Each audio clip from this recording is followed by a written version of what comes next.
Hello, welcome to Wellspace Counseling, and my name is Jason Wilkinson. And you know, one of those really hard things about relationships is always communication.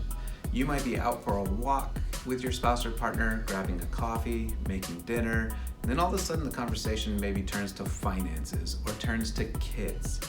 And before you know it, what was a nice walk or a nice dinner turns into a full-on conflict, an argument, or a fight. And I want to give you 5 tips to help improve your communication so that you can hopefully ease some of the tension that takes place when we are in conflict with our spouse or our partner.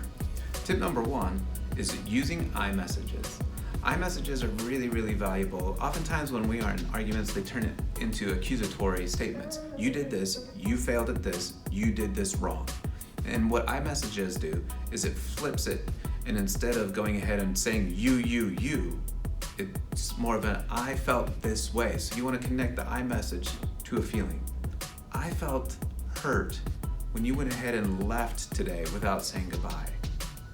That can be something that's really helpful. I got angry when I heard you say XYZ. Tip number 2 is you want to participate in active listening. This lets your partner or spouse know that I am present.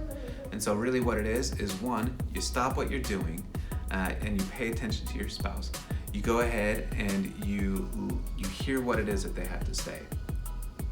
And then you want to summarize or paraphrase it. Tip number 3 is sometimes you just don't have the capacity to talk or to make it happen. So tip number 3 is you want to schedule a time to talk. And so if you have had a rough day yourself, maybe you don't have just that emotional ability right now to go ahead and have a hard conversation. Maybe you literally just don't have the time to have a really hard conversation.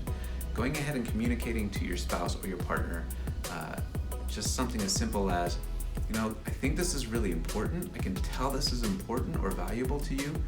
I want to give you the best, and I just can't do that right now with where I am at, but I promise you, can we have this conversation Tuesday at 5 p.m., and I will give you everything that I've got. Scheduling that time, setting it aside, can do wonders in helping your conversation go smoothly, improving the communication that will lessen the conflict. And tip number 4 is to go ahead and here's a pointer, and that basically means is even if you just keep fingers touching like this during times of communication, it can go a long way in just communicating, I am here, I am present with you. I know couples that hug when they're in conflict or hold hands when they're in conflict, and what this does is it releases the feel-good chemicals in our brains, which can help and ease that feeling or that angst or that tension that we often have when we are fighting or having hard conversations. So again, just being in physical contact can go ahead and do a lot in helping us to communicate. And tip number 5 is you want to communicate team. Being able to communicate to your spouse or partner, I am here for you. I am on your team. I want the best for you. I want to help lift you up. And even if we're going to have a hard conversation, I want you to know I am for you. We are on the same team.